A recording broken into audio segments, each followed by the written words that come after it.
Estamos ao vivo. Olá, bom dia. Meu nome é Ju Varela e você está hoje no Papo Iluminado. E hoje eu tô com um convidado muito especial, que eu tô muito feliz de estar aqui, que é o Wagner Borges. Bem-vindo, muito obrigada por Ju, ter legal vindo. estar aqui. Bom dia para quem está assistindo a gente. A Júlia perguntou assim: a gente vai falar do quê? Eu falei assim: ó, tem tanto tema. E aí, à medida que você for perguntando, o pessoal no chat for falando alguma coisa, a gente vai desenvolvendo. Exatamente. Então, se vocês tiverem alguma pergunta, alguma coisa que vocês queiram falar aí, pergunta pra gente que o Wagner vai estar aqui respondendo pra gente o que vocês tiverem querendo saber, né? E é isso. Então, hoje é meu primeiro programa ao vivo, então qualquer coisa aí eu já peço desculpa de antemão, que eu não sei. Qualquer coisa, a culpa é do Eudes. É, culpa é Sempre é, né? sempre do Eudes e ele que errou. Então é isso. Pelo menos começamos às 11h30 certinho. E como todo programa eu começo sempre com uma meditação, queria te convidar com essa Vamos lá. super responsabilidade aqui, mas eu sinto te fazer. Então, sempre começo para alinhar, para estar aqui presente, para entrar nesse clima da entrevista, porque eu sempre falo que a ideia assim do projeto, do programa é sempre trazer conteúdo para as pessoas terem informação, para terem ferramentas para lidar com as emoções do dia a dia, que são sempre desafiadoras. E a minha ferramenta favorita é e sempre foi a meditação. Foi ela que me trouxe para o eixo, que me ajudou. Então, eu acredito que ela é importante, então por isso que eu trago. Vamos lá. Então, a gente pode colocar a coluna aberta, coluna ereta, o peito aberto. Eu gosto sempre de unir o dedo indicador com o dedão, colocando as palmas das mãos para cima,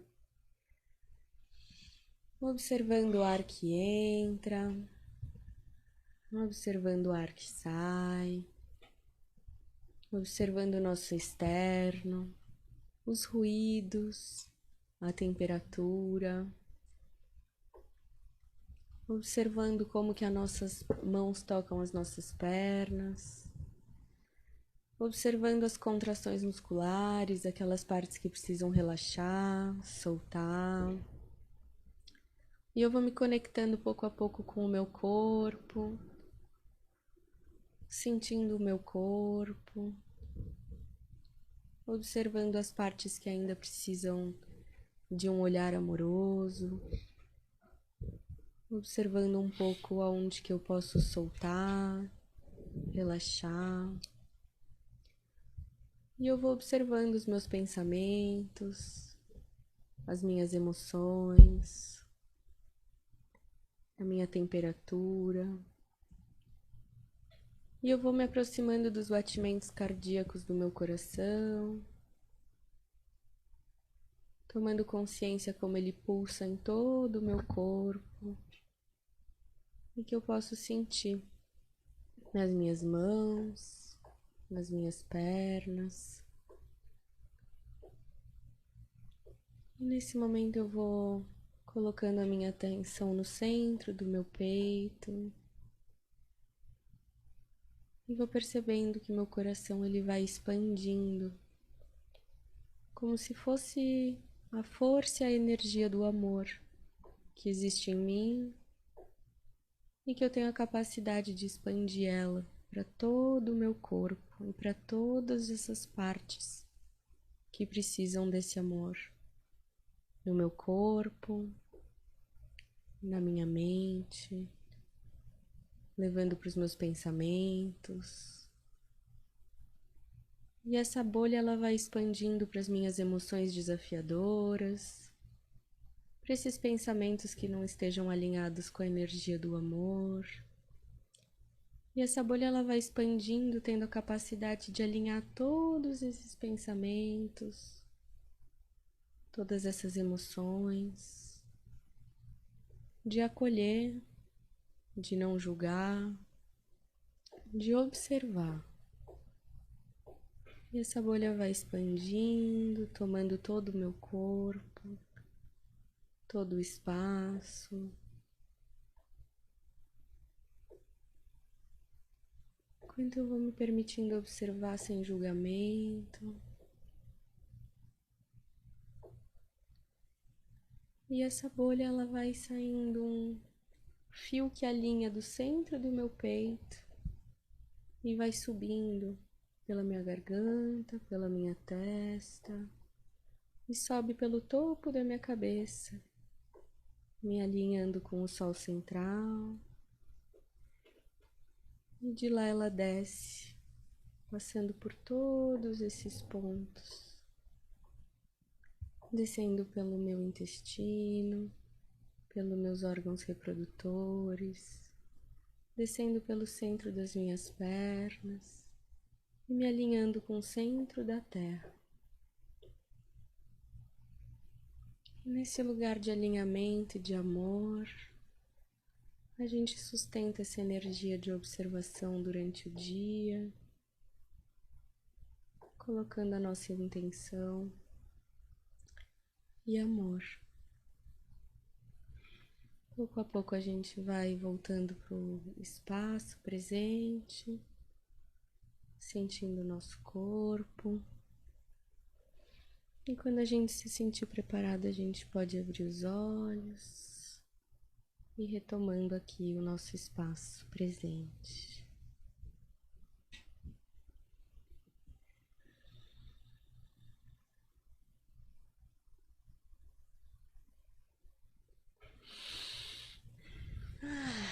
Agora sim, bem-vindo. É bom, né? Dá uma alinhadinha, né, pra começar. E você veio com suas unhas tão pintadas de esmalte verde. É incrível, na hora que você faz a meditação, fica tudo uma energia esverdeada clarinha, assim. Um verde bem clarinho, isso é de pacificação. Você acha que é por causa da unha? Não, acho que essa energia verde para você, ela é constante. Ontem eu tava inteirinha de verde, desse verde. Eu tava com a roupa verde e o sapato verde. Você tá com essa atmosfera verde com você. Não é pela roupa. Acho que você procurou roupa dessa cor porque é teu campo energético. Essa cor verde clarinha para você te faz muito bem para relaxamento. Eu não sabia. E a aquarela que eu pintei, que eu te falei, ela é verde clarinha. Então, tá batendo o que eu tô te falando. Que doideira. Eu vou até te mostrar, porque ela é verde, ó. Com... É exatamente esse verde aí, verde clarinha, uma cabeça bonita, hein? Esse verde? É, esse verde aí. Tá vendo? Você tá nessa vibe. Que legal. Que legal. Tá vendo? As coisas vão se mostrando fora o que tá dentro, né? Mas, Wagner, bem-vindo. Tô muito feliz mesmo que você tá aqui.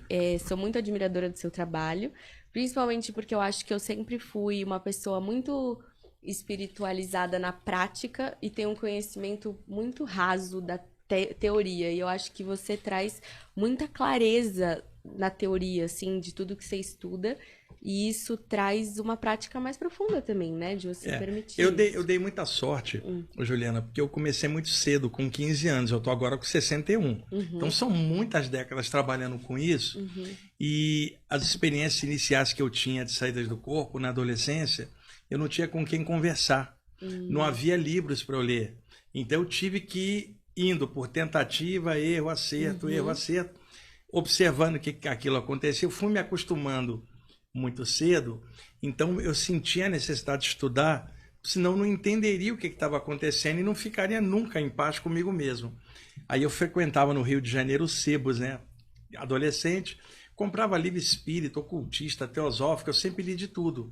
Como eu tenho a memória boa, eu ia observando os trechos que falavam sobre saídas do corpo, com as suas abordagens variadas, e encaixando no que eu estava sentindo. Então eu via claramente, determinadas coisas realmente iam ao encontro do que estava acontecendo, e outras coisas não tinham nada a ver, a opinião pessoal de alguém, X ou Y, sobre aquilo. Então eu já tive um embasamento de teoria grande, mas baseado na prática, porque uma coisa, você vai ter muita gente igual você que experimenta muita coisa e não tem cabedal para entender o que está rolando. Sim. Por outro lado, tem um monte de gente que estuda tudo e não tem experiência nenhuma. Total. Eu pude juntar as duas coisas, Exato. A parte teórica e a parte prática, para poder fazer um equilíbrio. E aí, como eu fui me acostumando de forma normal com tudo isso, ficou dentro do meu hall de personalidade, meu jeito. Eu vou cortar o cabelo, por exemplo, né? Aí sento lá, o cabeleireiro começa a contar algumas coisas para mim. Aí alguém que tá ali esperando fala, mas você mexe com isso? Outro fala, eu te vi no YouTube. E aí já começa a perguntar, aí, né? Daqui Consulta. a pouco tem 6, 7 pessoas, eu tô explicando alguma coisa. E de forma normal. Total, eu vi o programa do Projeto Farol de como é que chama? De confraternização. Todo mundo junto. Todo mundo ficando perguntando pro Wagner tudo. Aí eu falei, gente, que maravilhoso. Ele veio aqui e ficou de... Agora, a gente pode estudar tudo o que for e a gente sempre vai saber muito pouco diante do infinito, né? Porque conhecimento não é sabedoria, né, Juliana? Porque o mundo está cheio de gente com um monte de conhecimento fazendo lambança. Sabedoria é você juntar o conhecimento com amor, ética e alegria num conjunto gerando uma manifestação melhor. Ou usar o conhecimento com sabedoria. Mas aí é que está. O conhecimento em si não é sabedoria. Porque o conhecimento é uma ferramenta, não é boa ou ruim. Uma ferramenta para erradicar a ignorância. Se você não tem ignorância, não há medo. Se não tem medo, você vai em frente. Porque o medo é a grande barreira. Então, o conhecimento tem uma coisa legal. Ele alarga teu raciocínio. Entretanto, a mente da gente pode criar uma armadilha. Você acumular tanto conhecimento e ficar prisioneiro do que você sabe. Sim. A história está repleta de exemplos disso, de intelectualismo frio e barato, em que a pessoa supostamente entendia tudo menos a si mesmo e não entendia ninguém fora dela mesma. Outra, criação de sistemas variados, baseados só no intelecto, excluindo todo mundo fora daquele sistema e chamando todo mundo de burro fora daquilo. Então, o conhecimento, só pela via do intelecto, ele aumenta o ego do intelecto, ele se torna uma armadilha, uma prisão do ego. Agora, o conhecimento, quando ele é usado com amor, alegria, dá vontade de compartilhar. Se o outro não sabe, você quer ajudar que o outro saiba, ele te libertou. Então, conhecimento não é bom ou ruim. Para alguns ele prende, para alguns ele liberta. Quando liberta, isso é uma alegria, porque você começa a ter visão de conjunto e você sabe que cada coisa pode ter várias abordagens. E não existe abordagem absoluta. Na Terra, tudo é relativo. Então você começa a compreender diferentes abordagens e nomenclaturas, às vezes, um monte de nome para uma coisa só. Se você perceber que tudo é a mesma coisa, você não vai ter conflito, porque você sabe que é apenas uma abordagem diferente. E toda abordagem nunca vai compreender o infinito, porque ela é relativa. E o absoluto, como é que nós vamos entender de mente relativa? Então o conhecimento é legal. E eu pude estudar muita coisa, aprofundar, sempre li muito. Mas sempre no sentido de ampliar a consciência. E as experiências práticas, elas iam me dando know-how prático daquilo que eu estava estudando. Sim. Aí eu fiz um conjunto disso tudo. Sim, e eu acho que isso que você está falando é isso, né? A sabedoria, ela é a teoria com a prática, né? Senão fica um intelecto vazio ou uma prática que exatamente. Às vezes desembasada. Precisa unir. Quem está tendo experiências espontâneas precisa estudar para entender o que está rolando. Uhum. E quem está estudando precisa ter prática para poder sentir o que está estudando. Sim. Sabe, você pega alguém... Deixa eu dar um exemplo. Tinha um casal, veio dar um curso em São Paulo sobre como educar os filhos. Uhum. Tinham vários casais com filhos assistindo. E esse casal tinha maneiras diferentes educacionais. Todo mundo empolgado. No final, a decepção. O casal não tinha filho. Mentira. Quer dizer, teoricamente, falavam tudo perfeito, mas nenhum deles tem aquela sensação de você estar deitado, a tua criança sobe e fala, vamos brincar. Aí você finge que está dormindo, a criança abre o olho, pai, abre o olho, mãe.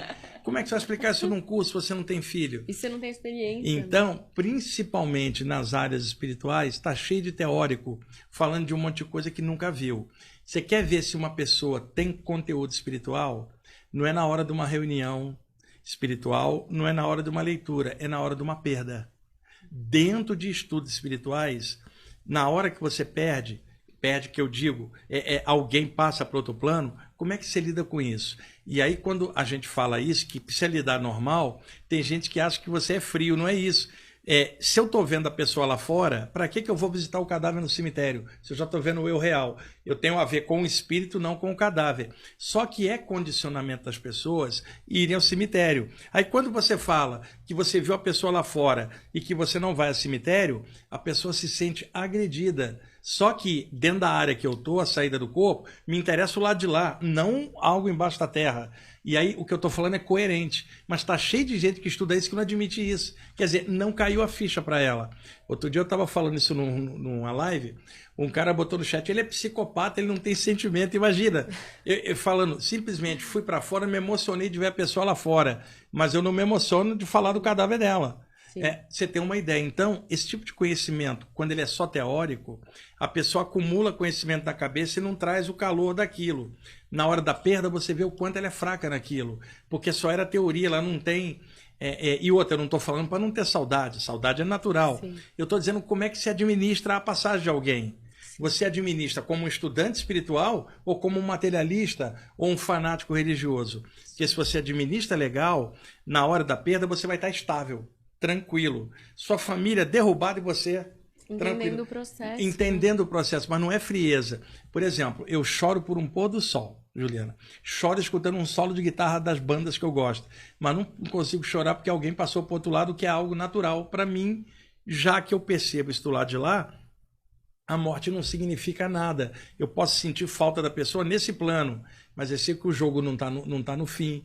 Eu vou encontrá-la eventualmente, a vida vai seguir. Então, as pessoas, em vez de ficar contentes, essas que perderam alguém, ficar contente, elas vão contra o que você está falando, remancheando aquilo por uma coisa material. E se a pessoa é materialista, eu entendo.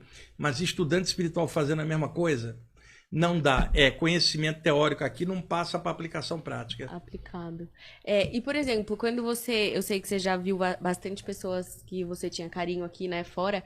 Você não tem controle de você querer encontrar aquela pessoa. Ela aparece. Teoricamente, sim. Porque você pode pegar um foco mental e concentrar um monte de vezes naquela pessoa.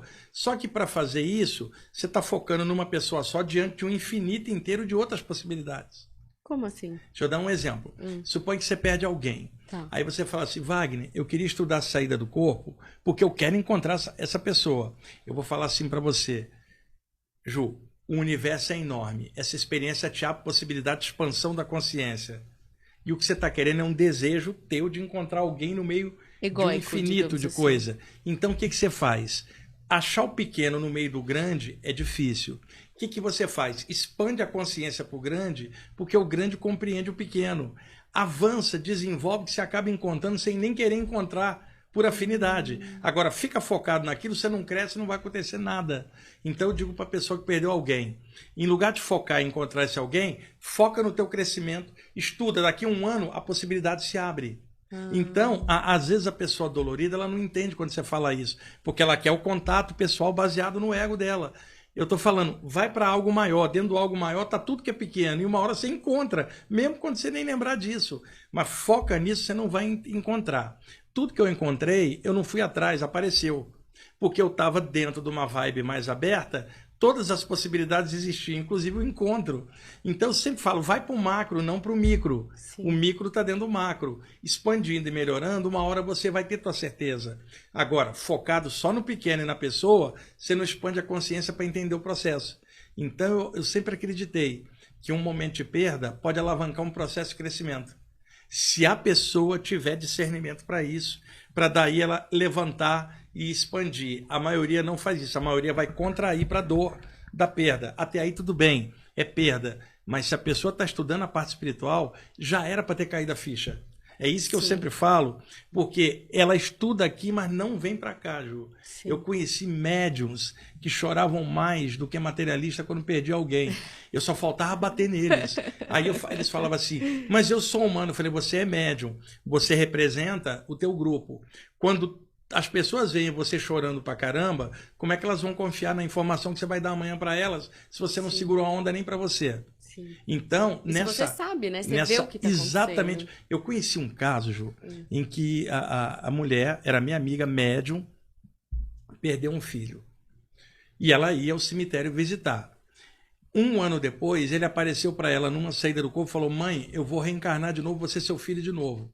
Passou um ano, ela teve um filho e é o cara. Hoje o cara está adulto. Ela continua visitando o túmulo. Mentira. Do anterior. E ela é médium. Médium. Sabendo que o filho está de volta, continua visitando. E aí o que aconteceu? Ela pegou o sofrimento. Uma hora eu conversei com ela e ela acabou cortando amizade comigo. Eu falei, cara, você tem um grupo inteiro. O teu comportamento está destruindo todo o trabalho que você faz. Resultado, implodiu o grupo inteiro dela, porque as pessoas já não confiavam mais nela. E ela falava, meu filho está reencarnado, então por que você vai no cemitério visitar o cadáver anterior?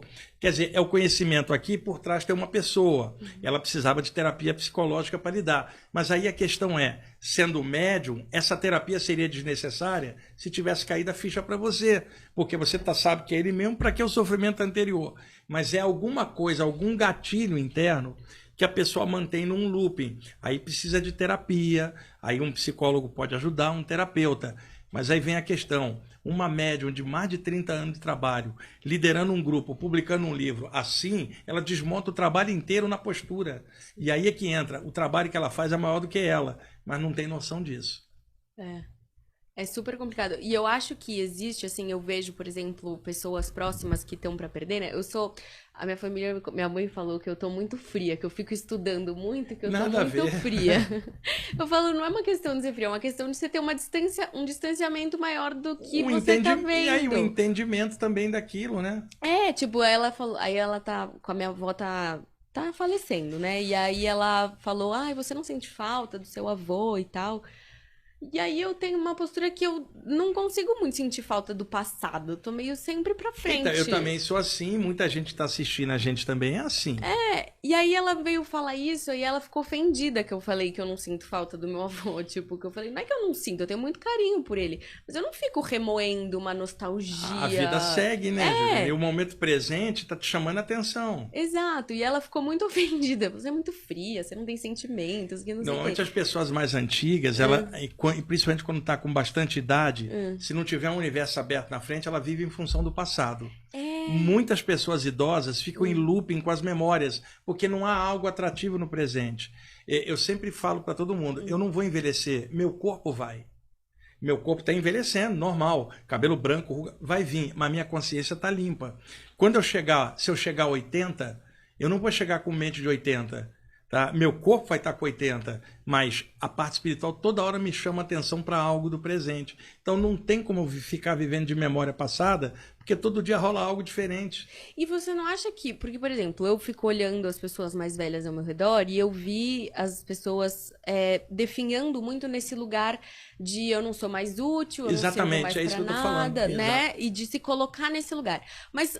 Pra mim, assim, olhando hoje em dia, que eu tenho 30 anos, eu olho e falo assim, cara, eu tenho uma meta de vida que eu olho pra você e me inspira muito nesse lugar de, assim, acessar, chegar, né, na idade idosa, até a hora de morrer, de um lugar de sabedoria pra você estar nesse lugar de entendimento do processo da vida e se desprender do corpo de um lugar maduro, olha, não? Eu quando tinha 16 anos, eu já pensava isso. Você também? Eu também fico pensando nisso. Eu falava, pô, quando eu tiver com 50, com 60, eu quero estar num nível de compreensão das coisas, que legal. E se eu chegar a 90, então sempre olhando para frente, porque a parte espiritual te traz isso. Então, se a pessoa criou os filhos, ou aposentou e estacionou, ela vai ficar jogando dominó ou baralho na praça e vendo TV. Até aí tudo bem, porque tudo isso faz parte. Mas somente isso, eu acho muito legal alguém aposenta e falar assim, vou aprender a pintar, vou aprender a nadar. Quer dizer, objetivos que trazem vida para ela. Senão a pessoa fica em looping, vivendo por empréstimo a vida dos filhos e dando palpite, às vezes no casamento dos filhos ou na criação dos netos, sem uma vida própria. Eu nunca consegui entender isso. A consciência da gente não pode envelhecer, ela tem que melhorar. O corpo tem o preço do tempo a pagar, isso é inevitável, mas a consciência pode estar legal. Eu acho que o corpo é igual um veículo, um carro. Você é o motorista, que é o espírito. À medida que os anos vão passando, a lataria vai arriando, o pneu vai ficando careca. Agora o motorista pode estar melhor. É mais ou menos prática, isso. Né? Isso. Mais prática de vida. E eu acho que tem várias culturas, que eu acho que aqui no Brasil, a pessoa mais velha, ela tem muitas forças sociais de que ela já não vale mais muito, infelizmente, né? Sim. Mas em outras culturas, eu morei na Espanha há muito tempo, o idoso, ele é muito valorizado lá, ele é muito respeitado, que aqui não é. E quando você vai também para as culturas indígenas, eles isso que eu ia te falar. são muito respeitados. Na parte indígena, o ancião é respeitado. E os celtas antigos, sabe o que acontecia? Os anciões subiam, anciãos, né? Subiam na montanha todo dia no nascer do sol com as crianças para ensinar o valor do novo dia que está chegando. Ai, que lindo. Então eram os mais velhos que levavam. E na nossa sociedade aqui no Brasil, o velho é desvalorizado, Sim. né? E isso é um desperdício muito grande. Sim. Agora, dentro da parte espiritual, o universo que se abre, ele não permite a ideia de prisão no tempo, porque é dinâmico, expande o raciocínio para melhor. E você começa a ampliar. Outra, você quer cada vez aprofundar mais. Isso independe da idade. Então, muitas vezes, a pessoa estaciona só na parte familiar ou na parte da vida dela e não tem essa visão. À medida que ela vai envelhecendo, ela fica prisioneira do tempo na mente dela em looping. Por isso, a parte espiritual, eu quando tinha 16, eu imaginava quando eu tinha 50. Hoje eu tenho 60, eu imagino quando eu tiver 80. Caso eu fique por aqui, porque a gente pode ir embora hoje mesmo. Sim, e claro. eu aceito isso, porque o que está encarnado um dia vai embora, não é frieza. A gente pode ir embora hoje mesmo, Juliana. Total, posso né? atravessar a rua e não tá mais Exatamente. aqui. Então, se eu chegar a 80, ou sei lá o que for, eu espero estar melhor do que hoje com 61. Agora, com 61, estou melhor do que qualquer ano anterior, inclusive o ano que passou, 2022. E a sua percepção sobre e expansão da sua própria consciência, Exato. né? E de se entender e de entender que você vai passar por tudo isso e vai estar cada vez maior. E ter a sabedoria, eu acho, de lidar com o corpo físico, né? Que vai, sei lá, a palavra que a gente pode usar, mas você vai ter sabedoria para lidar com aquilo e acolher os desafios de um lugar sábio. Os celtas antigos, eu gosto muito da parte celta também, eles falavam muito da colheita da velhice. Olha que expressão, colheita da velhice, que é a sabedoria da passagem dos anos. Inclusive para lidar com a limitação do corpo com os anos. Isso, limitação do corpo. A limitação do corpo, que é inevitável, vem com a idade. E por isso todo mundo busca uma qualidade de vida melhor para envelhecer com mais saúde. Para isso, a pessoa precisa cuidar do corpo dela como ela cuidaria de qualquer outra coisa. O motorista cuidando do veículo. E nem sempre a gente cuida tão bem do corpo. Aliás, a gente não cuida bem das emoções e a gente não cuida bem dos pensamentos. Como é que cuidaria melhor do corpo? E quando eu falo cuidar do corpo, pode ter alguém que está assistindo a gente que seja um cara que está malhando agora e supostamente cuidando bem do corpo e às vezes não. Enchendo de substância o corpo para bombar, por exemplo. Né? E aí você pega alguém que de repente não faz aquele exercício, está cuidando melhor do corpo, cuidando com um exame periódico para equilibrar o que não está equilibrado. Existem os metabolismos de cada um. Por exemplo, o meu metabolismo sempre fui um cara cheio. Minha mãe era assim, meu irmão caçula é assim. Eu não posso abusar porque eu posso engordar demais e que tem um problema físico. Então, há anos eu não consumo açúcar refinado. Há mais de 20 anos eu fui trabalhando. Excesso de sal também. Agora, eu adoro um monte de tranqueira, só que eu evito. E autoconhecimento, né? De você saber até onde você pode ir, aonde que te deteriora. Porque eu acho que hoje em dia tem isso, né? Ninguém pode comer ovo. Aí dali a 6 meses, todo mundo pode comer ovo. Agora, ninguém pode comer açúcar. Tem uma amiga que é veterinária, depois ela vai assistir o programa, ela vai rir, que é a Genevieve. É médica, veterinária, não, desculpa. Olha que besteira que eu falei. Ela é médica? Não, ela é médica. Não, cuida de uns humanos meio animais. Ela é nutricionista, ela vai me pegar depois. Veterinária. A Genevieve é nutricionista. E aí, eu sempre falo, quando eu olho uma coisa gostosa que me dá vontade de comer e engorda, eu lembro da cara dela fazendo assim. Eu falo, não, né? Ela virou o meu terror agora. Qualquer coisa gostosa, aparece o rosto dela na frente falando, não come isso aí, come uma fruta. Vocês estavam falando essa questão do Brasil não valorizar os idosos. Tem eu não sei qual país específico na África, acho que é Guiné, que tem um termo chamado griot. Já ouviram falar disso? Griots. Eu não sei pronunciar certo. Griot é um cara que desde quando ele nasce, ele é escolhido para escutar todas as histórias da tribo. Uau. Sim, já ouvi falar. E ele vai acumulando isso durante anos. Isso. E aí quando ele fica velho, ele é responsável por contar essas histórias para manter... Ele é o registro vivo da tribo. Ele é o registro vivo. Dizem até que quando um morre, é como se uma biblioteca tivesse pegado fogo, assim, sabe? Exatamente, é um registro vivo. Culturas antigas, outras além de africanas, tinham esse hábito. É um registro vivo. Os mais novos aproveitar a experiência dos mais antigos. Agora veja, o mais novo não tem experiência para aproveitar a experiência do mais velho. E a gente, quando era mais novo, também era assim. À medida que você vai ampliando, e se você estiver ampliando, não só envelhecendo, melhorando a consciência, você vai tendo uma visão bem melhor. Agora, você vai perdendo a parte da juventude. Aí alguém fala, você queria voltar no tempo? Não, não quero voltar não. Eu estou melhor hoje do que décadas atrás, tá? Ah, mas o corpo não tem um limite? Tem, mas a minha consciência não tem. E na hora que eu passar para o lado de lá, é isso que eu vou levar, a minha consciência. E eu estando legal aqui, eu levo isso para o lado de lá. Ju, por tudo que eu já vi fora do corpo, e também como médium, não é a hora da morte que vai determinar a sua qualidade de consciência. É o conjunto da vida. Sim. Tendo a média em você. Não é o momento da morte ou o gênero da morte. Porque uma pessoa pode ter uma morte violenta e 1 minuto depois está bem do lado de lá. E outra pode ter uma morte tranquila e 1 minuto depois está mal. Não é o gênero de morte. É a qualidade da consciência passando para o lado de lá. Então, nós estamos no dia de hoje construindo o astral que nós vamos viver amanhã, porque o dia de hoje vai fazer parte da média. Não é na hora da morte, tá? Porque senão seria muito fácil.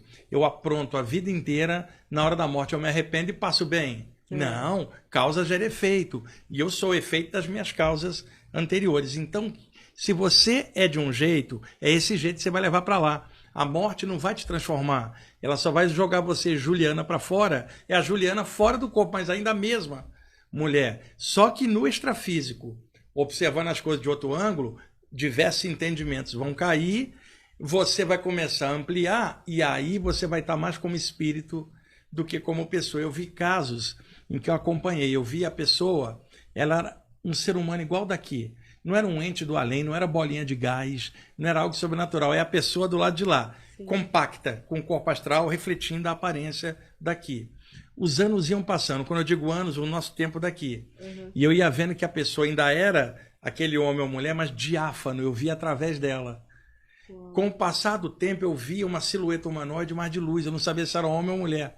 Com o tempo, era uma esfera de energia. Então, a forma energética nossa, ela varia de acordo com o nível de consciência. Como nós estamos encalacrados no corpo humano, ao sair, a tendência é reproduzir essa forma que nós estamos identificados. Mas isso é temporário. Com o passar do tempo, vai ampliando, ampliando, e você fala, a Juliana que eu conheci, nos primeiros anos, eu vi ela igualzinha. Os anos se passaram, estou olhando para a Juliana, está mais espírito do que gente. Mas não é que virou uma bolinha de gás, é que o teu nível de consciência fez isso aqui. E aí é que está um detalhe. Se eu te encontro alguns meses após sua passagem, eu vou conversar com você igual a gente está conversando aqui. Se eu te encontro anos depois, caso você tenha caído a ficha avançado, eu já vou olhar para você e você não vai conversar comigo igual a gente está conversando aqui. Eu vou virar para o Eudes e falar assim, antes eu conversava com a Juliana, como a gente conversava aqui. Agora eu falo, Eudes, ela está mais espírito do que mulher. Caramba, eu olho para ela, cara, não é só aquela mulher que eu conheci, é uma consciência. E, cara, ela está bem diferente, está mais espírito do que gente. Isso é fantástico de falar, a morte não acaba com nada. Imagina eu vendo isso, eu vou no cemitério visitar que tipo de cadáver, Juliana? É um negócio impressionante. E você, quando vê esse espírito, aí a conversa já é mais telepática. Mental, porque as cordas vocais estão no corpo. Você está fora, é mental. Agora, tem alguns espíritos tão encaixados no condicionamento material que mesmo fazendo telepatia, eles fazem movimento labial como se tivesse falando, porque aqui embaixo você projeta ondas sonoras pelas cordas vocais e elas se propagam pelo ar. Desde o momento que uma pessoa está em outro plano, ela nem respira, como é que ela vai propagar som? Então é telepatia, mas em alguns ambientes muito densos, parece que os caras estão falando, e às vezes você olha para um e ele fala assim, quem está me olhando? E você está tentando, de tão denso que é aquele espírito. E tem outros lugares que você bastou olhar, já está mente a mente. Você faz uma pergunta, Juliana, antes que você complete a pergunta, a resposta está na mente. Sim. De tão rápido que é esse processo. Agora, aqui, usando o limite do corpo, falando, andando e comendo e indo ao banheiro, a referência nossa é o corpo para uma experiência nesse plano. Ao passar para outro plano, com um corpo sutil que sequer respira, não é necessário comer, não é necessário beber. Entretanto, você, algum tempo após a morte, carrega na mente a ideia da fome, a ideia do corpo, então tem planos extrafísicos plasmados iguais aqui. Agora, quando eu te encontrar lá na frente, você como uma esfera de luz, você não come, não mora numa casa, não tem uma porta. Então o plano astral, ele vai desde ambientes próximos aqui, que lembram construções daqui, até ambientes que não tem nada a ver aqui, totalmente energéticos. E se passar para planos mais altos, desaparece a forma. E você vai indo conforme a sua consciência daqui. Exatamente. Né? A sua consciência, ela vai agora, ao passar para outro plano, quebrado o condicionamento daqui, você pode começar a lembrar de outras vidas. Não é na hora que você desencarna que você vai lembrar de outra vida. Você ainda tem que processar essa vivência. À medida que você for descondicionando, você começa a ser a Juliana integral, que já foi Maria, João, aqui em outro lugar. E aí você fala, eu sou uma consciência, um cidadão do universo, que ocupo várias formas, mas eu sou o eterno, uma centelha vital. Eu entro e saio dos corpos perecíveis. Eu não nasço nem morro, eu entro e saio. Eu sou a consciência. E uma coisa assim que me intriga muito são esses espíritos que estão sempre ao nosso lado, assim. Porque eu tenho uma sensação que sempre tem espíritos ao nosso redor, né, o tempo todo. E eu sinto uma guiança muito forte de coisas que... às vezes eu sinto que não é da minha mente ou do que deveria ser feito, mas como se fosse uma guia mesmo. E quem são esses espíritos que param ao nosso redor, assim? Porque eu faço um trabalho com desbloqueio criativo e esse desbloqueio criativo pra gente acessar aonde que a gente tá bloqueado e pra gente começar a liberar essas programações passadas e tal. E numa dessas vivências que eu tava fazendo com uma pessoa, eu vi alguns espíritos ao lado dela trabalhando. Ela é cantora e ela tava tocando um violão. E era uma pessoa, uns espíritos atrás dela tocando violão junto com ela, ensinando ela a tocar violão, mas de um lugar muito amoroso, tipo, você não precisa ter medo, não sei o quê. E aí eles pediam pra eu mantrar pra desbloquear os bloqueios dela. E foi muito especial, porque foi a primeira vez que eu vi, assim, como que acontecia. Mas quem são essas pessoas? Porque ela falava assim, mas quem é? Eu falava, não tenho ideia de quem eu só tô vendo. Primeiro ponto, não é... você fala assim, não é toda pessoa que tem um monte de espíritos em volta. A maioria não. No caso de um médium tem espíritos em volta. Ou pessoas que trabalham com esses temas. Um músico tem outras entidades que comungam a música com ele. Então, quando você fala tem vários espíritos, é em função do que você está fazendo. Não é o dia a dia comum. O dia a dia comum é a gente, a nossa vida. Mas um médium, uma pessoa sensitiva, ela percebe sempre gente em volta, nunca está sozinha. E eles não invadem a privacidade dela, porque eles estão olhando de outro ângulo. Mas existe uma finalidade nela de intermediação entre planos. Então, a palavra médium do latim, intermediário. Quer dizer, você está entre planos. Um médium nunca pode achar que está sozinho, porque ele está é um nexo entre planos. Então, mesmo quando ele está sozinho, ele pode perceber presenças que às vezes não estão aqui, estão em outro plano, mas estão ligadas a ele. Quem são essas presenças? Gente que ele conhece de outra vida, ele encaixa e eles ficam dando suporte do lado de lá para cá. Igual irmãos mais velhos ajudando o mais novo. Mas isso não é com todo mundo. É com quem trabalha, isso em qualquer área, com a parte espiritual, porque já é normal, isso já é esperado. Agora, não é esperado uma pessoa dentro do cotidiano dela, tem entidades em volta o tempo inteiro, mas um médium, sim. Eu achei que era algo que todo mundo tinha. Não. Quando se fala também, isso cai no mito de que todo mundo tem um guia espiritual. Sim. Não. Isso é mito que vem desde a história do anjo da guarda na parte judaico-cristã, que te acompanha o tempo inteiro. Não precisa de um ser acompanhar a gente o tempo inteiro, porque nós não estamos passando perigo a maior parte do tempo. Agora, existem seres espirituais ligados a nós. Em momentos que aperta, eles chegam, podendo jogar uma intuição, uma ideia, mas sem invadir teu livre-arbítrio. Outra, o professor não pode dar cola para o aluno na hora da prova. Se mentores te dessem a resposta do teu problema, como é que você vai crescer? Então, o que eles podem fazer? Jogar uma ideia, uma pista para você correr atrás. Mas você fazendo o esforço. Muita gente entende isso mal e fica pedindo para o plano espiritual resolver a encrenca dela material. Gente, você está desempregado, o guia espiritual não vai distribuir currículo para você. Você está sozinha no amor, sozinho, o plano espiritual não vai arranjar uma gêmea para você. Mas as pessoas correm atrás disso. O que a pessoa precisa fazer? Melhora a consciência, que aí melhora tudo, abre o caminho natural, porque ela está fluindo melhor. Eu fiquei 2 vezes desempregado em épocas da minha vida. Numa delas já estava casado e levei meses até conseguir outra colocação. E tive amigos que também gostavam da parte espiritual e perderam emprego em alguma crise econômica. Isso é do jogo. O que eu fazia? Já que eu não estava trabalhando, eu aumentava o meu estudo espiritual, já que eu tinha mais tempo.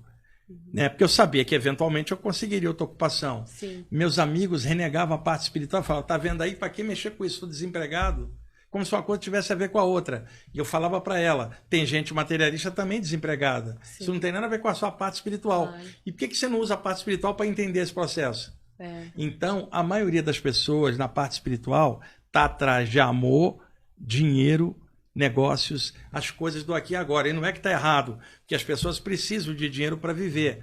Mas a espiritualidade não é para isso. A espiritualidade é para o despertar da consciência.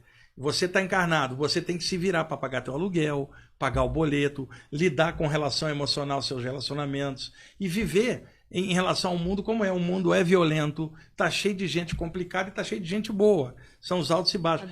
E tem morte no final. Você não passa uma encarnação sem passar a passagem final. Isso é da natureza. Eu posso rir ou chorar, não altera o fato.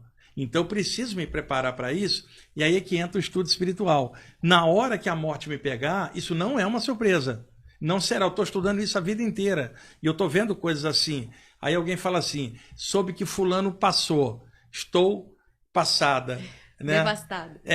Passado por quê? Qual é a surpresa de alguém vivo desencarnar? A surpresa é alguém ressuscitar, caramba. Nesse plano, então, nada disso é frieza. É discernimento, você está lidando com isso. Eu aceito a mortalidade do meu corpo. E eu sei que eu sou imortal enquanto consciência. E isso me dá uma tranquilidade para, eventualmente, passar. A minha mãe desencarnou tem 5 anos. Ela era diabética, tinha pressão alta, e ela estava internada os últimos dias de vida. Eu vi uma esfera de luz vendo bem longe. Cada dia essa esfera de luz estava chegando perto dela. Eu falei para os meus irmãos, a hora que essa esfera estiver em cima, crau, ela vai embora. Porque era o momento dela, estava se aproximando. E internamente ela sabia. Quando essa esfera de luz chegou num dia, eu falei, ela vai embora hoje. Dito e feito. Foi embora. Aí eu fui ao velório. Fui ao velório por uma questão mais de respeito à família, porque para mim não significava nada ver o cadáver da minha mãe. Eu já estava vendo o processo dela antes. Fui e tal. E aí, dias depois eu a vi. Vi o processo, não precisei ajudar, minha mãe era uma ótima pessoa, mas precisava quebrar o condicionamento religioso dela, que era ferrenho. Minha mãe era fanática nessa parte. Quebrou esse condicionamento. Hoje eu vejo minha mãe com tranquilidade, minha mãe está fazendo várias coisas, a cabeça dela expandiu bastante. Para que eu vou visitar o cadáver da minha mãe no dia de finados se eu estou vendo minha mãe do lado de lá? Que me diga que frieza que é essa, se eu estou rindo com a minha mãe do lado de lá, durante uma saída do corpo, dá abraço a ela, fala, que legal, falei outro dia para ela, mulher, que legal que você está descobrindo. Eu já não chamo ela mais de minha mãe. Não, é um espírito, cara, que um dia eu fui filho aqui embaixo. Cada vez minha mãe está como espírito. Aí que eu te falei, eu tô vendo através, minha mãe está feliz, minha mãe está empoderada no feminino. Minha mãe que criou 3 filhos, ficou ali em casa, está se empoderando no sagrado feminino dela do lado de lá, resgatando parte dela. Ela não é mais a mulher que foi minha mãe. Ela é uma consciência hoje que está ampliando, e ela hoje entende o trabalho espiritual que eu faço, que ela não compreendia muito aqui, e eu entendo mais a minha mãe hoje com coisas de vidas passadas. Como é que eu vou visitar o cadáver da minha mãe no cemitério se eu estou vendo ela aqui viva, feliz da vida e empoderada? Isso que não tem nada a ver com frieza, porque eu estou contente de ver ela lá, mas não me traz nada o cadáver dela aqui. Eu tenho a noção correta disso. Agora, nenhum livro me deu isso, foram as experiências práticas que eu tive. Então, quando eu falo nesse sentido, eu estou falando para quem estuda a parte espiritual. Eu não estou falando para materialista, para cético ou para religioso entranhado numa doutrina. Eu estou falando para estudante espiritual. Tem que ter vergonha de não encarar de frente a morte. Porque o estudo espiritual é também para jogar um clarão no meio dessa treva toda. Aí, como eu trabalho com o público, frequentemente eu falo nisso de forma normal. Porque a única forma que eu tenho de quebrar, né? Você imagina, você está conversando comigo, eu mexo com saídas do corpo. O que você espera que eu te fale de vida após a morte? De vivência espiritual. Você não vem me entrevistar para eu te falar de cemitério, dia de finado ou cadáver. Aí eu venho, falo da coisa espiritual, alguém fala, eu acho que ele não tem sentimento. Você imagina. É a pessoa que não entendeu nada. É, claro. E não experienciou e não viveu isso. Porque eu acho que também esse lugar de espiritualidade, ele só acontece quando se experiencia. Né? E você só vai buscar esse lugar quando você em algum momento chegou num fundo do poço, ou num desespero, ou num medo, ou em algum lugar que você fala, eu preciso entender o que tá acontecendo comigo, porque assim, normal não é, né? Juliana, eu tinha 16 anos, estava experimentando há alguns meses as saídas do corpo espontânea, eu deitava para dormir e já acordava fora Sem do nenhuma corpo. consciência, você não Né? estudava, Não estudava fazia nada, adolescente nada. normal, carioca, indo à praia, namorando, jogando futebol, gostando de rock, que eu adoro hoje, né? Rock progressivo e hard rock eu adoro. E normal quando essas experiências começaram. Então, eu não tinha com quem conversar, estava começando a ler os primeiros livros, tentando me entender. Uma noite, e eu acordei totalmente paralisado, aquela paralisia do sono, que a medicina diz que é um distúrbio, e eu falo o contrário, porque eu, quando acordo paralisado, eu uso para sair do corpo a paralisia. Eu aprendi a fazer isso. Não é o que a medicina está falando, não. Porque não só eu, outras pessoas que trabalham com saída do corpo, sentem a mesma coisa. Se acordou e não conseguiu se mexer, não tenta se mexer, relaxa, espera. Vai rolar uma saída. Eu vim para fora, 2 metros no ar, olhei o corpo deitado, e aí eu tinha 16 anos, pensei assim, qual dos dois sou eu? Sou eu esse que está pensando, aquele ali parece um cadáver respirando deitado. Aí eu pegava a minha mão e falava assim, deixa eu mexer a mão. Aquele que mexia a mão é o real. Eu mexia em espírito, o corpo não mexia nada. Eu claramente estava vendo que eu não era o corpo.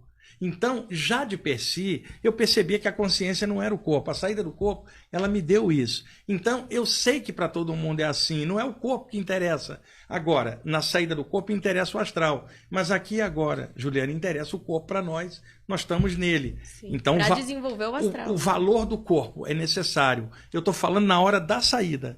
Na hora da saída é o valor daquilo, porque o corpo ficou. Na hora da morte, vai ficar o cadáver, o valor é a consciência que foi. É por isso que a gente vai prestar atenção nisso e não na carcaça que ficou. Aí alguém fala, mas é a memória. Então, mas a tua memória é afetiva também. Afetiva com a pessoa, não só com a forma. Como que a pessoa não entende isso? E outra, matéria é energia condensada. O que era o cadáver? Uma forma de energia agora desvanecendo no seio da Terra. Tá? E o corpo espiritual, energia em outro plano. Se eu entendo isso, se eu encaixo um cadáver dentro de uma cova hoje, 1 ano depois, quando eu vou visitar, eu não estou visitando a mesma coisa. Porque na natureza nada morre, tudo se transforma. É aula básica de química do Lavoisier, né? Do francês. Então, como que a pessoa não entende que até o cadáver é energia? O espírito é a mesma coisa, só que num sentido maior, real. Eu me lembro de uma frase de Jesus, em que Jesus, essa frase ficou famosa. Ele dizia, deixa que os mortos enterrem os seus mortos. Quem falou isso foi Jesus. Deixa que os mortos enterrem os seus mortos. Morto de consciência. Vai ficar dando atenção para cadáver.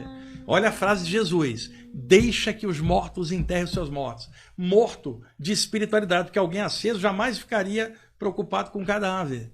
Simplesmente entenderia aquilo de uma forma macro. Jesus falou isso. Deixa que os mortos enterrem os seus mortos. E você não acha que envolvem, por exemplo, os materialistas que veem essa morte de consciência que vai enterrar os mortos, eles têm também um monte de crenças de culpa, né, dessa morte, envolve uma questão, por exemplo, eu vejo pessoas na minha família envelhecendo e o que eu sinto é um medo da morte, mas o medo da culpa, o medo da punição, o medo disso realmente existir, de tipo, eu ter que continuar vivendo. Exatamente. Não é? Que é medo de viver no final das contas. E são muitos mais medos relacionados a isso do que de fato a morte, que ela tá preocupada com a pessoa que vai morrer. Então, aí é que tá. Existe o medo da morte e o medo de morrer, eles são diferentes. O medo de morrer é biológico, é o instinto de sobrevivência. Todo organismo vivo tem medo de morrer, é o instinto de sobrevivência. Então, o medo de morrer está dentro da célula. Ele é fisiológico. Tá. Aí a adrenalina dispara para você se defender ou correr. O medo da morte não é biológico, é um conceito na mente. Ele é inoculado culturalmente. E o que a gente criou no imaginário popular? Qual é a ideia da morte? Uma caveira com um capuz e uma foice. Criamos um imaginário. Aí hoje alguém não fala assim, morte, a passagem de um plano para outro. Não, lá vem ela, lá morte, lá meia-noite, como se fosse alguém que vai te buscar e vai te ceifar. Então, muita gente tem medo desse espectro que foi inoculado por cultura, não estava na célula. Então, veja, eu não tenho medo da morte enquanto ideia, mas não vou botar a cabeça na linha do trem, porque o instinto de sobrevivência do corpo faz eu tirar. Então, medo da morte precisa ser erradicado da mente. Medo de morrer precisa existir até o último dia para você ficar vivo. Agora, o medo da morte enquanto ideia, ele está atrelado. Medo de cadáver, medo de cemitério, medo da culpa, medo da consequência das coisas se passar para o lado de lá. É melhor eu dizer que não tem nada do que eu arrastar para o lado de lá a consequência da minha vida cheia de furo. Agora, é mais legal assim, tem furo e tem qualidade que eu estou me esforçando. Então, quando eu passar para o lado de lá, eu não estou com culpa, eu estou com inteligência. E a inteligência me mostra que, como aluno, eu acerto e erro. Então, eu vou poder chegar e falar assim, olha, eu errei, mas eu tentei acertar um monte de coisa. E eu não tenho vergonha de ter errado, eu não sei tudo. Só Deus sabe tudo. E outro, eu não tenho vergonha, porque o lado bom não me deixa ter vergonha do erro que eu cometi, porque eu tentei melhorar. E é isso que eu sou. Alguém evoluindo, e evoluindo você erra e acerta. Então, não há medo de culpa de continuar. Porque eu sei que tem altos e baixos. E num baixo você pode cometer uma besteira. E aí o que você vai fazer? Tentar melhorar, corrigir aquilo por discernimento. Agora, se eu arrastar a culpa, eu não cresço. O autocompaixão, né? A autocompaixão. A culpa te prende ao passado. E você olhando para o passado, você tropeça porque você não está olhando para frente. Sim. Um dos grandes problemas da humanidade é a autoculpa. Ju, seja autoculpa de que nível for, ela prende você para trás. Agora, eu não estou dizendo que alguém não tem que ter o raciocínio de consequência do que fez, mas tira lição. Culpa não, pra lição. frente, né? E outra, tem gente que comete coisas horrorosas, tá? E mesmo assim, se eu confiar no sentido da evolução, no sentido maior, eu sei que essa pessoa não é só isso, ela um dia vai melhorar. Agora, eu não tenho como explicar isso para as vítimas dela. E eu estou olhando aquilo de conjunto. E outra, o nosso planeta é desse tamanho no meio do infinito. Então, aquilo que acontece aqui num planetinha desse tamanho não pode ter consequência eterna, como os religiosos querem. Uma coisa transitória é consequência eterna. Sim. No infinito de Se não possibilidades. existiria a evolução, a natureza não estaria se regenerando o tempo inteiro. Como é que eu vou falar de compaixão divina se não há chance de recomeço? Exato, fraternidade. E o que eu sempre penso é no amor incondicional, sem condição, né? Então, isso é difícil. O nosso amor aqui é condicionado, Ju. Tipo assim, eu te amo, mas você tem que me amar. E você tem que fazer A, B e C, senão você não tem que me amo amar. muito, Se eu não. te amar e se eu te pegar com outro, eu te mato. E mato ele também. Imagina. Até aí, reações humanas. Nós chamamos esse negócio de amor. Não, amor é algo maior. Quando caras como Jesus, Krishna, esses caras avançados falavam de amor, não era uma historinha de Hollywood, Paul conheceu Mary, era uma alma gêmea, não. Era amor no sentido incondicional. E quando o amor é incondicional, desaparece julgamento, desaparece ideia de punição. Se você, como ser humano, mesmo com qualidade e defeito, já consegue ter compaixão, imagina o eterno que está em tudo. Exatamente. Que condenação que vai ter, então não teria. Se diria assim, Deus lá em cima aborrecido comigo, não é Deus, é um cara lá em cima irritado. Um chefe. Não dá para imaginar a consciência maior sem a divina compaixão que a tudo compreende e é incondicional, e 1 trilhão de chances vai existir mais 1 trilhão, porque é isso que a compaixão faz. Sim. Nova chance, recomeço, abertura. Nem sempre na Terra, talvez em outros lugares. E alguém, às vezes, muito comprimido em coisa ruim, precisa passar a consequência do ato dela para poder entender o processo e valorizar. Só que isso, se for eterno, vai ficar complicado. Ela comprimida, ela precisa ter abertura. E depois que ela passar a consequência daquele raspar, novos caminhos vão se abrir, senão não tem lógica. E aí a palavra solta, evolução. né? Que nem a folha da árvore que solta e vai abrir espaço para uma nova, e aquilo vai se regenerar, né? Exatamente. Tem pergunta aí, ou Eudes? Vixe, tem um monte. Então, Tem vamos abrir para pergunta? Vamos, eu quero fazer uma última pergunta e a gente abre, que é sobre o... Você sempre explica as 3 maneiras de viagem astral, né? E eu queria que você explicasse, assim, só brevemente pra gente entender essas 3 maneiras e por que a gente vai fazer essas viagens, assim, ou depende muito? Depende. Quem te leva? É projeção consciente, ou inconsciente ou semiconsciente. São 3 tipos. Tá? A consciente, você se vê fora com a mesma consciência daqui ou até mais. Então não há dúvida. A segunda, você está inconsciente fora do corpo, então não consegue interagir igual um sonâmbulo. Se locomove, mas não tem consciência. E aí você volta e não lembra. Não lembra. E a terceira, que é a semiconsciente, que é a mistura das 2 anteriores. Tá? Uma pessoa pode ter uma experiência consciente, Juliana, encaixar no corpo e apagar. Do momento que ela entrou no corpo até a hora que ela acorda, o cérebro botou 3 sonhos por cima. Quando ela acordar, vai estar uma mistureba. Aí não vai dar para separar. Agora, se a pessoa encaixar no corpo e abrir o olho, não tem dúvida. Ela traz a consciência de lá para cá, ela sabe. Então, quando alguém pergunta, como é que eu vou diferenciar uma saída do corpo de um sonho? Eu falo, se foi saída do corpo, você não vai ter dúvida. Agora, se a pessoa teve a saída, voltou, dormiu e misturou, ela não vai conseguir. Sonho, misturado. Vai misturada, ela não vai conseguir. Se ela está consciente lá fora, encaixa, abre o olho, ela não tem dúvida. Tá. Então, e quem patrocina essas experiências? Primeiro, parte delas são anímicas. É o potencial nosso, telepatia, clarividência, chakras, fenômenos anímicos, isso é nosso, tá? Pode ampliar. Agora, a parte espiritual ajudando, amplia o processo. Então, às vezes, quando alguém começa a participar de um grupo, aquele grupo tem mentores. Esses mentores começam a interagir com ela. Então, antes ela estava numa carreira solo. Agora está numa carreira com banda. A banda interage. Tá. Então, você pode ter uma experiência solo, como você pode ter uma experiência em que seres vêm e te ajudam num processo de aprendizado ou desenvolvimento fora do corpo. Então, existem os dois tipos. A saída do corpo anímica e a saída do corpo mediúnica. Vai depender do contexto. Agora, quando você está dentro de um grupo, você já está dentro do coletivo. O espiritual daquilo vai interagir com você, mesmo que você não saiba. Vai ampliar suas experiências. Então, é mais comum um médium ou alguém que trabalha com cura ou um iniciado numa tradição espiritual entender melhor suas saídas do corpo do que o leigo. Porque, como médium ou iniciado, ela já está trabalhando isso na vigília, com conhecimento. Vai melhorar o entendimento da saída. Quando alguém tem a saída e não está estudando, ela vai se confundir inteira. Por isso que se achava antigamente que médiums ou iniciados eram que tinham saídas do corpo. Na verdade, a saída do corpo é de todo mundo, mas o entendimento de alguém que já está mexendo com isso é maior. Agora, nem sempre isso é real, porque tem médium que tem saída do corpo, volta se borrando de medo. Então. Tem um monte de médium. Olha, é incrível, Eudes, ô Ju. Eu peço para eu voltar, quando eu chego lá, volta. A quantidade de pessoas que já mexem com algo espiritual que tem medo da saída do corpo. Porque eu sinto duas coisas. Eu fui visitar um lugar, eu lembro de alguém de mão dada e falou assim, a gente vai chegar lá, você vai ver. Eu pedi uma resposta. E aí eu dormi e ele falou, ó, tô indo te levar lá, a hora que você quiser, você aperta minha mão, a gente volta. Na hora que eu cheguei lá, era um céu, umas estrelas, tudo preto, mas um barulho ensurdecedor, assim, parecia 20 ambulâncias com carro de bombeiro, tudo junto, assim. Eu lembro que eu entrei lá, eu dei um berro e falei, volta agora. Então, mas esse ambiente você não conseguiu detectar o que era, bom, médio, ruim... Você não conseguiu... E aí eu tive essa experiência. Foram 3 experiências consecutivas com esse guia. Porque me segurando pela pelo mão. que você está falando, um lugar que tinha esteira, mas com muita coisa escura, você foi no astral inferior. Por isso te deu uma paura.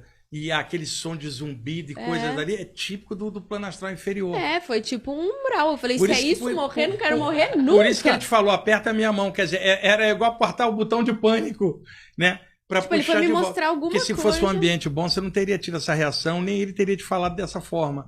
Você foi no astral inferior. E outra coisa, eu não quero ir para lá após a morte.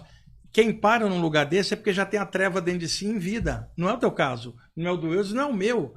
Então, as pessoas têm medo de parar em lugar. Por que eu fui lá? Para observar. Os mentores levam a pessoa por 2 motivos. Observar a consequência da maldade aqui, lá. Ou segundo, fazer você projetar energia para alguém que está mal na hora de melhorar. Não é por sintonia, é por um serviço ou um aprendizado. Entendeu? Só que a pessoa às vezes fica com medo. Por isso que ele falou, aperta a minha mão. Agora, vamos pegar um médium que trabalha com desobsessão no espiritismo ou descarrego na Umbanda. Ele está acostumado a lidar com coisa densa aqui. Na hora que ele vai para fora, ele já está acostumado. Então, um mentor levar um médium no umbral é natural. Ele já está preparado, é uma desobsessão. Mas às vezes levar uma pessoa para dar um choque de realidade nela também é possível por aprendizado. Olha, Juliana, dá uma olhadinha ali para você. Aquilo dá um impacto, você fala, porra, não posso parar aqui, eu tenho que melhorar. Então também tem isso. Entendi. E aí ele me levou para um terceiro lugar que eu não lembro até hoje, mas eu lembro que foi para um terceiro lugar. E esse segundo lugar que foi, ele me levou para uma realidade paralela, em que eu tava vivenciando com a minha mãe, mas eu era uma Júlia super magra, inteira tatuada, assim, totalmente diferente. Universos paralelos, multiverso, como a física moderna vem falando. Existe, há relatos disso. Dá uma lida um dia no livro Viagens Fora do Corpo. Do seu? É do Robert Monroe, da editora Record. Ele tinha experiência que ele se via como uma outra pessoa no universo paralelo, igualzinha a sua. É a mesma, mas diferente. E outra se fala hoje de vários universos paralelos que não são extrafísicos, são tão físicos quanto o nosso. Para cada um desses tem o plano espiritual correspondente. Conclusão, o universo é vasto. Ou melhor, o multiverso é vasto. Sim. E a gente não sabe quase nada. Eu vou pegar firme agora, vou ler seus livros, vou entender um pouco pra... Ô Eudes, eu captei telepaticamente que o Eudes falou, a Ju tá desperdiçada, espiritualmente. Podia estar fazendo mais. Tá desperdiçada é bom. Tá tendo a experiência e não aproveitou. Essa é uma nova frase que eu vou aderir. Você tá desperdiçada. Muito bom. Então, eu tô mesmo. Eu sei que eu preciso fazer outras coisas, mas eu tô com muito medo, é isso. Preciso... eu também tenho um bloqueio muito forte pra desenvolver qualquer lado espiritual, assim, pra mim. Eu acho mas eu tenho muita dificuldade. Tem que também liquidar a crença limitante, né? Também... E ele te dá umas respostas que você não quer saber, que nem você sabia que a sua mãe ia morrer dele há tantos dias. Eu não quero saber. Por que tá me contando essas coisas? Eu sei algumas coisas vão acontecer, eu não quero saber, então, mas cara. no meu caso, veja, meus irmãos não percebiam nada. Eu percebi porque eu trabalho com isso. E você fica de boa, entendeu? De boa, porque era inevitável. Ela já estava com idade, muito doente, era um natural. Meu pai está com 95 anos. Ele está morando no Rio, mora com meu irmão caçula. Eu vou receber a notícia uma hora que meu pai caiu duro. Ou ele morreu dormindo. É o esperado. Então, eu já estou esperando pela idade, pela condição. Agora, tudo é relativo. Vai que eu desencarno hoje, ele fica mais 10 anos. Então, isso tudo é do jogo. Nada está fora da natureza, da naturalidade das coisas. Então, é normal, tá? E o meu pai morre de saudade da minha mãe. Quando ele for pro lado de lá, vai encontrar com minha mãe, vai ser um arraso. Esse cara vai ficar feliz da vida. E minha mãe, do jeito que ela tá hoje, bem melhorada lá, vai ser um negócio muito legal. Então, como é que eu vou lidar nisso com tristeza se eu já tenho ideia do que tá rolando? Sim, é isso. Eu vou chegar lá. Vou chegar nesse estado aí de consciência. Vamos lá para as perguntas? Vamos. Certo. A primeira pergunta que aparece aqui é da Regiane. Ela pergunta: se eu vejo alguém em uma situação difícil e não tenho como ajudar, é correto ao menos eu enviar uma energia para ela? Beleza. Como fazer isso da melhor forma e não sofrer represálias de eventuais não obsessores? Falar para ninguém, ajuda em silêncio. Ajuda em silêncio, não fala nada para ninguém. Na maioria das vezes a gente vê algo e não pode agir, ainda é o processo do outro. Você vê porque sua sensibilidade está aberta. E não interfere no livre-arbítrio. Não interfere no livre-arbítrio. Agora, em silêncio ajuda. Deixa eu dar um exemplo. Supõe que alguém que você gosta está em coma há 1 ano. E aí você vai mandar uma luz para ajudar. Eu disse, olha o que é mandar luz com ego ou sem ego. Eu vou mandar uma luz para que Deus leve ela logo. Já está em coma há 1 ano, acaba com o sofrimento. Vou mandar uma luz para Deus levar. Aí eu pergunto, e se não for a hora dela ir ainda? Tá bom, então vou mandar energia para ela não ir. E se for a hora dela ir? Quer dizer, a pessoa não sabe. E Ju, Eudes, a gente não sabe nenhum momento da nossa morte. Vamos determinar o do outro. Isso é um ego. Então, o que a gente pode fazer? Eu vou mandar energia para tal pessoa e peço ao universo que direcione a energia para o que for melhor para a evolução dela. Ficar ou partir, que o universo decida. Eu só sei que eu quero ela feliz. Olha a diferença de mandar energia para ajudar sem enfiar a desejos nossos e ajudar de alto nível. Sim, é isso. Seria isso. Sim, lindo. O que mais, Eudes? A Prof. JA perguntou: Wagner, você já conseguiu encontrar alguém encarnado na projeção e ambos lembraram? Sim, muitas vezes. Muitas e muitas vezes. Tá? Experiência confirmada em vários contextos, desde a adolescência. Né? Isso é muito comum. Agora, também é comum você encontrar com alguém, Juliana, ela está consciente lá fora. Você encaixou no corpo, abriu os olhos, lembrou. Ela encaixou e dormiu, misturou com o sonho e não lembra de você. E pior, no outro dia fala assim, Wagner, sonhei contigo. E você, na verdade, tinha visto ela lá fora. O que faz as pessoas se encontrarem? Algum tipo de afinidade. Seja afinidade afetiva, mas na área espiritual, a afinidade é o estudo espiritual. Alguém que estuda a parte espiritual, outro que estuda, acabam se encontrando, mas nem sempre vem a memória para os dois. Mas quando vem, um confirma para o outro. Entendi. Aconteceu muitas vezes. É legal isso porque te dá confirmação, né? Quando você está vivendo lá. Você já sabe com certeza. O Lucas, ele pergunta: as membranas energéticas não são apenas nas camadas espirituais, né? Posso entender também voltadas no meus corpos espirituais e físico? Como, por exemplo, um bloqueio da clarividência seria conseguir retirar essas membranas? É que ele mandou em várias... Membranas é uma forma esotérica de você falar que entre os planos existiriam barreiras energéticas, divisórias, que muita gente fala como membranas energéticas entre planos. Isto também acontece com a gente. Então você tem um campo energético do corpo, que é o duplo etérico, o corpo astral, o corpo mental, e entre eles membranas, e entre os chakras membranas, entre esses corpos. Então a pergunta dele sobre clarividência, ele está querendo dizer, por exemplo, o chakra astral com o chakra do campo físico, se ele conseguisse mexer nessa membrana, ele fundiria os dois, a clarividência abriria. Então é isso que ele está chamando de membrana, é um tipo de gel energético entre os chakras e entre os corpos. Isso está correto, muita gente vê assim, a expressão membrana é uma metáfora. Entendi. O que mais eu disse? Certo, tem uma aqui da Regiane, ela pergunta: se ainda não consigo ter projeções de forma consciente, posso pedir para o meu mentor que durante o sono do corpo eu esteja com ele, aprendendo e ajudando em outros planos? Pode, mas semelhante atrai semelhante. Muitas vezes uma pessoa quer a ajuda de um mentor. Ele pode ajudar, mas qual é a contraparte que ela vai dar para ele ajudar ela? Por exemplo, eu vou deitar, peço ajuda do mentor, mas eu tenho medo de espíritos. Uma coisa não vai bater com a outra. Sim. Quer dizer, eu peço algo, se algo acontecer, eu corro. Então, é o que eu estou falando. Então, não é só ficar pedindo para o mentor, se capacitar também. Sim, então, claro. Estude o tema. A ação, né? Estuda, cria um cabedal legal e pede ajuda do mentor. Mas que você tenha um cabedal para que quando ele vier, ele já encontre coisa para trabalhar em você. A leitura sobre a área de saída do corpo, ela ajuda bastante nesse cabedal. Eu sugiro a ela dar uma olhadinha no meu livro, Viagem Espiritual, a projeção da consciência, da editora Luz da Serra, que tem 58 imagens coloridas. Ela pode estudar e no final tem um link para bibliografia para outros autores, que a pessoa tem que ter visão de conjunto. Mas o livro Viagem Espiritual pode dar uma boa abertura para ela. Editora Luz da Serra. Tá na minha cabeceira. Aí eu vou ler à noite e eu falo, ai meu Deus, será que eu leio e vai me levar pro astral? Esse é aquele roxo lá que eu tinha lido? Não, aquele é o Flama Espiritual. Ah, Flama Espiritual. Aquele é muito bom, inclusive, dos textos.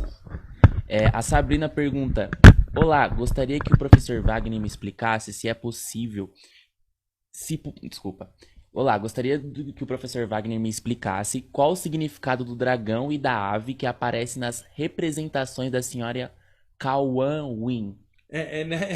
Não é Kuan Yin, é Kuan Yin. Kuan Yin. Você vai entender que eu, pra ler essas perguntas, às vezes o pessoal manda um mantra pra eu ler pra ele de pergunta e eu tenho que ficar... Mas aí você tem que falar sânscrito, outras línguas você tem que estudar. Na cosmogonia chinesa, existe uma deusa da compaixão chamada Quan Shai Yin ou Quan Yin, muito devocionada pelos chineses. É como se fosse a Maria.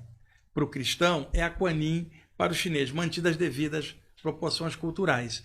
Quan Yin aparece montado em cima de um dragão. O que acontece? O que é válido numa cultura, Eudes, pode não ter valor em outra. Então, por exemplo, para nós aqui, a serpente é o mal. Adão, Eva, a serpente, maçã. No contexto xamânico é cura, no contexto hindu é Kundalini. O dragão, para nós aqui, é o mal. Na cultura chinesa, abertura de caminho. O dragão representa o Qi, a força vital. Você entra num templo de artes marciais, tem 2 dragões de cada lado da entrada, são os protetores do Qi, da energia. O dragão, no contexto chinês, abertura de caminho, sorte, energia boa. Entra em restaurante japonês, decoração de dragão, para dar sorte no negócio. Então, lá é algo legal. Para nós aqui é um aspecto do mal. Então alguém fala assim, eu vi a falange dos dragões. Se é no Brasil, vai dizer uma falange de espírito pesado. Se é na China, alguém fala um grupo de mestres. Dependendo do contexto. Então o dragão representa o Qi, a força vital. Quan Yin representa a compaixão.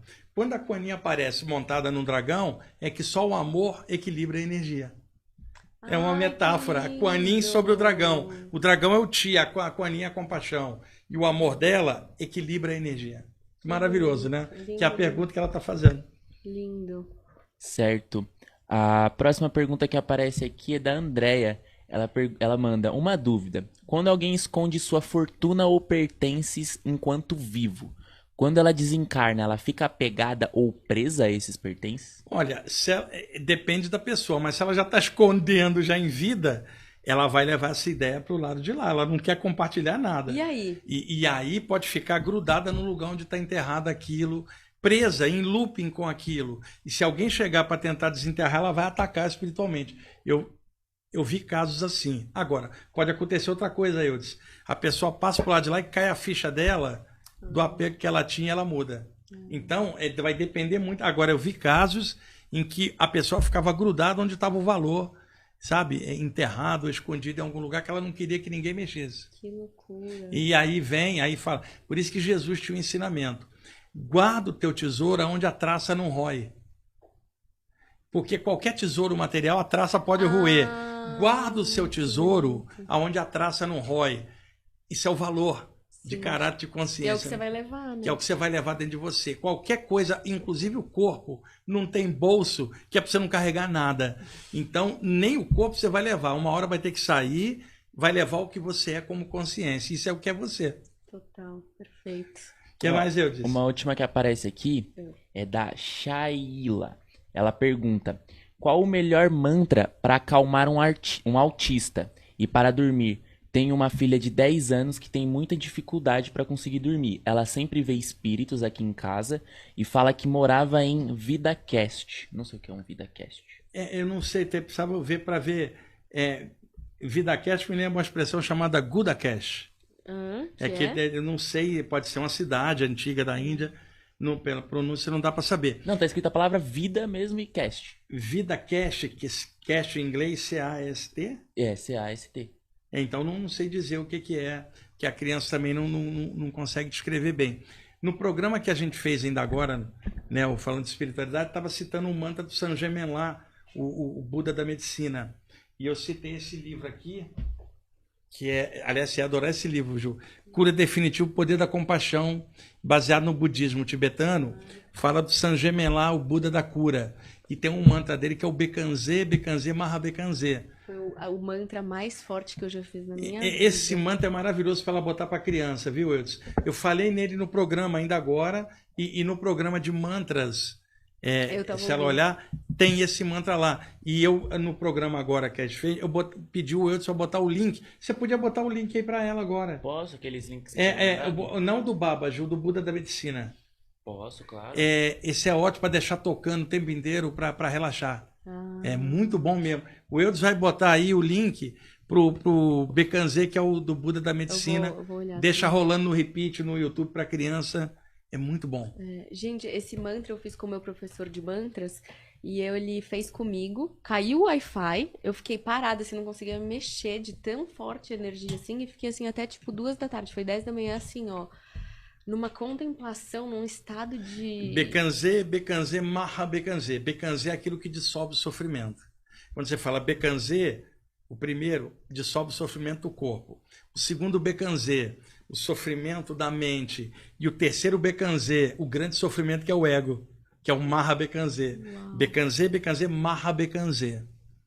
Esse mantra ele inteiro é Om Teyatá, Bekanze, Bekanze, Mahabekanze, Samungate, Sorra. Se eu não me engano, inteiro. O mantra é maravilhoso. Botou o link aí, Eudes? Botei. Então, ela que fez a pergunta, acessa lá, é bem legal. Eu sou fã. Demais. Olá, essa semana assisti os vídeos do Wagner referente aos mantras. Aí eu vou ter que ler um mantra, ó.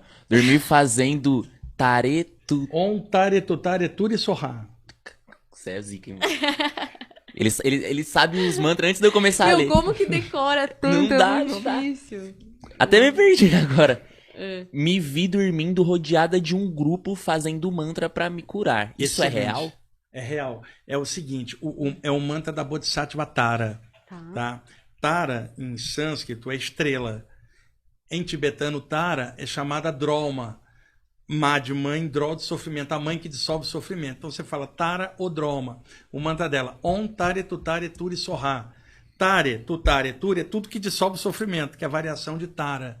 Então, esse mantra, quando a pessoa faz, pode fazer verbal ou dentro dos chakras, mentalmente, vem uma falange de cura da Tara operar sobre a pessoa na vibração do mantra. que é isso que aconteceu com ela. São milhares de relatos no mundo inteiro sobre isso. Igualzinha dela. E o mantra, eu acho que você repetir umas palavras, o campo de informação dessa palavra, você acessa ele? Por isso que ele trabalha em por você? atmosfera. Um mantra, ele tem um bojo energético, uma atmosfera a qual ele evoca. Quando você se concentra nisso, é como uma senha para entrar naquela energia. Então, existem mantras coletivos e mantras individuais. O individual era passado do mestre para o discípulo. Era na sintonia dele, igual a impressão digital dele. E um mantra coletivo, que eram mantras que qualquer um poderia fazer, eram vibrações universais. Esse do Buda da Medicina é um desses mantras coletivos. O Ontari, Tutari, Turi, Soha. No hinduísmo, o Namah Shivaya. E aí é assim que os mantras funcionam. Entendi. É incrível. É legal essa parte. Terminou, Eudes? Tem mais algumas, 1, 2, 3 aqui que ainda perguntaram, ó. Vamos responder essas 3 últimas. Vamos. O Rogério Cruz pergunta: eu sonhava com coisas e pouco tempo depois acontecia o que eu sonhava. E eu tinha a sensação de soltar do corpo físico e espiritual. Porém, faz um tempo que não acontece. Como posso melhorar? Estudando, lendo o tema, porque ele ativa novamente a mente dele para essa vibração. Ele está tendo saídas do corpo, pelo jeito, e percebe coisas lá e depois acontece aqui. Ele está tendo pré-cognições extrafísicas, né? Isso também é normal e ele está falando mais experiências com o campo mental dele. Leitura sobre saída do corpo na hora de dormir, para poder saturar a mente dele e, se puder, trabalhar um pouquinho os chakras dele, isso favorece. Muito bom. A Gesner pergunta: a punção de luz nos chakras pode ser feita a qualquer momento, em qualquer situação? Hoje mesmo de manhã tá vindo no táxi para cá, fazendo, pulsando luz para ficar tinindo para vir fazer o programa. Aqui a última: é possível e como fazer para mandar energia rosa para a pessoa que ama? Pelo pensamento, tá? Agora, quando falo pensamento, não é só intelecto, a vontade, é o sentimento junto, é um conjunto. Envolver a imagem da pessoa numa massa de luz rosa. O ideal, seria visualizar o rosto da pessoa e envolvê-lo numa esfera de luz rosa por alguns minutos. Só basta isso. E se ela gosta da pessoa, esse rosa já é até inerente, né? É o sentimento dela pela pessoa. Às vezes só de amar a pessoa já não é emitir essa luz rosa? Também é. Mas às vezes quando você quer fazer uma coisa mais específica, para incrementar mais, você coloca a vontade para treinar aquilo, vai fazer melhor. Agora, não pode ser só a vontade no sentido intelecto, que aí não vai ter rosa nenhum, porque não tem coração. Sim. Quer dizer, o equilíbrio das duas coisas. Minha mente, meu coração, um só, que é o amor que eu penso por você. Seria bem, bem legal ela fazer isso. Bem lindo. Boa, era isso. Juliana, alguns são agradecimentos. Me ocorreu uma coisa agora. Indica. Esse papo que a gente está levando pode ser muito útil para quem está assistindo. A gente não está falando de doutrina, não está condicionando ninguém. Estamos falando de coisas dentro do contexto espiritual. Você está gravando 4 programas, 5, às vezes por mês, né? E aí a gente pode fazer o seguinte, se você quiser me ocorrer essa ideia aqui. Cada mês, porque para quem está assistindo, a Ju mora na Bahia, num paraíso, como é o nome do lugar lá? Caraíba, interior da Bahia, perto da praia. Só dela falar, já me convida para ir passar férias lá, Juliana. Convidadíssimo. Vamos ver o Eudes, hein, Eudes? Porra, não volto mais. E aí, ela vem uma vez por mês para São Paulo, faz as gravações do programa e retorna para lá. Ela passa uma semana aqui. Então, você está vindo praticamente um mês. Às vezes vem um mês, o outro não, grava várias. A gente pode fazer isso com uma certa frequência. Quando você vier gravar, eu posso fazer um por mês com você. Porque um bate-papo desse aqui abre para muitas coisas. Sim. E a gente pode fazer quando eu vier fazer de terça. Eu faço ao vivo e logo depois a gente grava igual está fazendo esse. Amém. É só você escalonar as datas comigo. A gente pode fazer um a cada 2 meses ou a cada mês, porque não vai me empatar. Eu já vou estar aqui. E permite a gente falar de muitas coisas ao mesmo tempo. E isso acaba abrindo assim, horizontes para quem está assistindo a gente. Sim, que honra. Tá? É só a gente combinar. Lógico, por mim, tô dentro, tá fechado. Tá certo, Eudes? Tá certo. Você tá dentro também? Sem o Eudes nós não fazemos. Não dá. Eu tenho que ir lá. Aí eu vou largar as câmeras lá e vou pra praia, dar um O Eudes mergulho. daqui a pouco já tá fazendo Aliás, viagem Eudes, astral. a gente podia mano. gravar lá, né? Não é? Lá em no Caraíba? Lá em Caraíba. É meu sonho, eu falo isso pro Daniel. Eu falo, a gente monta um estúdio lá de frente pro mar. Imagina Olha, a Daniel, energia Humberto, já. pelo amor de Deus, montem um estúdio lá e vamos fazer os programas lá, cara. Levar pra aldeia indígena, fazer os Oh, rituais sim, lá. sim. Imagina Bora. eu ter que trabalhar na praia, que triste, né? Ó, fica aí a dica, fica no ar, vamos materializar isso daí. Wagner, quero te agradecer assim do fundo do meu coração. Você quer falar alguma coisa? Não, que legal tá aqui. É bom bater um papo com você assim, descontraído. A gente.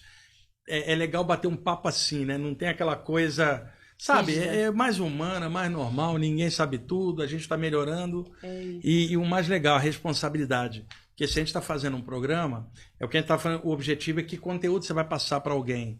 Que coisa boa que você pode passar dentro daquilo que você sabe. E é claro, cada um que está assistindo tem sua ideia, cada um deve seguir seu caminho, não tem que ficar seguindo ninguém. Usa discernimento, soma o que achar de bom, recusa o que achar que não bateu, isso é assim mesmo. Mas se alguma coisa a pessoa puder melhorar num papo desse, Já tá lindo. Né? já está feito o nosso trabalho. Nossa missão. E assim, eu admiro muito o jeito que você fala isso, porque eu acho que em muitos momentos eu entrei em seitas, assim, religiosas, e isso me bloqueou muito. E eu acho que quando eu te conheci, você traz essa coisa humilde de, tipo, somos humanos, porque eu trabalhei muito com pessoas, trabalhei no sentido, fui discípula, né, de pessoas que se colocavam muito no lugar de mestre. E questionei muito isso. E hoje eu consigo ter essa clareza de que todos somos humanos Sim. aqui para evoluir. E eu acho que isso te coloca num lugar de humildade também, né? Isso perante a nem vida. humildade, é naturalidade mesmo. Nós somos assim. É verdade. E quando você é o que você é, perfeito. Você não tem que fazer imagem nenhuma, não é superior ou inferior a ninguém. Nem fazer tipo. É só você né? mesmo, sem tipo. Isso é o melhor, porque é isso. natural. É isso. Então, quero te agradecer muito de verdade. Gratidão vocês todos que estão aí. Obrigada por assistir, por estarem aqui. Espero que tenha ajudado aí um pouquinho de luz desse farol na sua consciência. E agora nos vemos mês que vem de novo por aqui. Vamos fazer mais. É isso. Gratidão demais. Um beijo. Tchau. Até mais.